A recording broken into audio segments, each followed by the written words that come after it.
Idan aka yi maganar ƙaura ko cirani da tsallaka tekun Mediterranean zuwa Turai ba bisa ƙa'ida ba a Najeriya, ana magana ne kan wasu al'ummu a kudancin Najeriya. Duk da kasancewar hukumomin tarayyar Turai suna kokawa tare da nuna damuwa kan yadda ake samun ƙaruwar mutanen da ke tsallaka wannan teku ta Mediterranean zuwa ƙasashensu na Turai ba bisa ƙa'ida ba, wanda kwamitin kula da masu ƙaura na Majalisar Ɗinkin Duniya wato IOM ya ce aƙalla mutane sama da 3,000 ne suka rasa ransu yayin da suke ƙoƙarin tsallaka tekun Mediterranean zuwa tarayyar Turai ba bisa ƙa'ida ba a shekarar 2024 wato a bara kenan. To amma wannan matsala ta ƙaura ko mu ce cirani da kuma tsallakawa zuwa wasu ƙasashen Turai ba bisa ƙa'ida ba na neman ƙaruwa tsakanin Hausawa a arewacin Najeriya.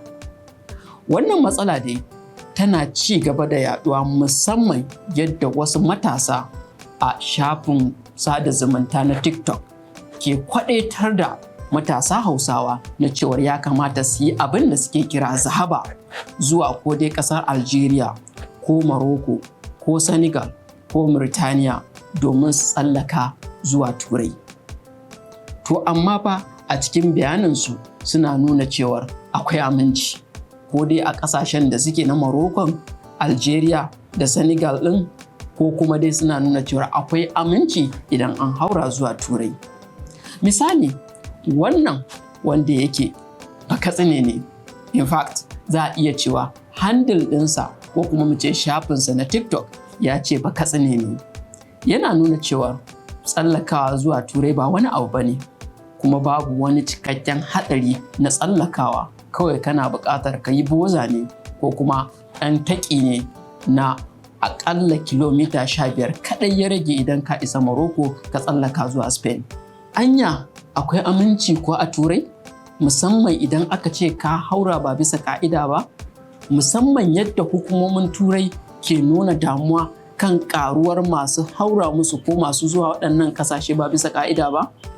To shi ma wani wanda yake tofa, wato alamu dai cewar ɗan Kano ne, kuma a cikin bidiyoyinsa a shafinsa na TikTok ya tabbatar da cewa shi ɗan Kano ne.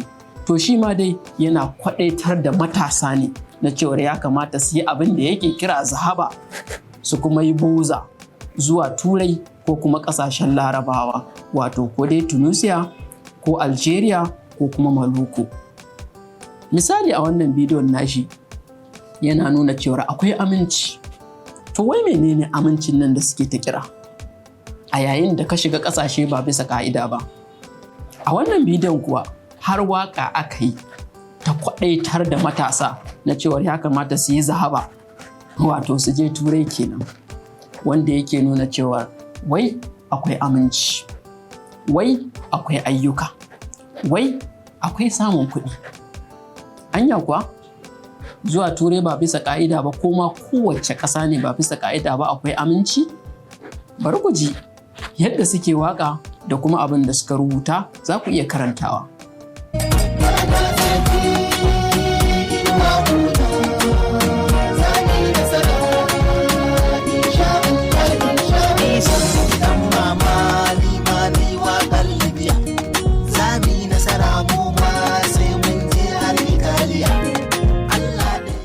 To yanzu idan muka lura da waɗannan videos da kuma yanayin kalaman waɗannan matasa da ke wato ƙoƙarin kwaɗaitar da matasan arewacin Najeriya musamman Hausawa kansu yi abin da suke kira zahaba zuwa Turai ba bisa ƙa'ida ba, anya zai haifar da ɗa mai ido kuwa?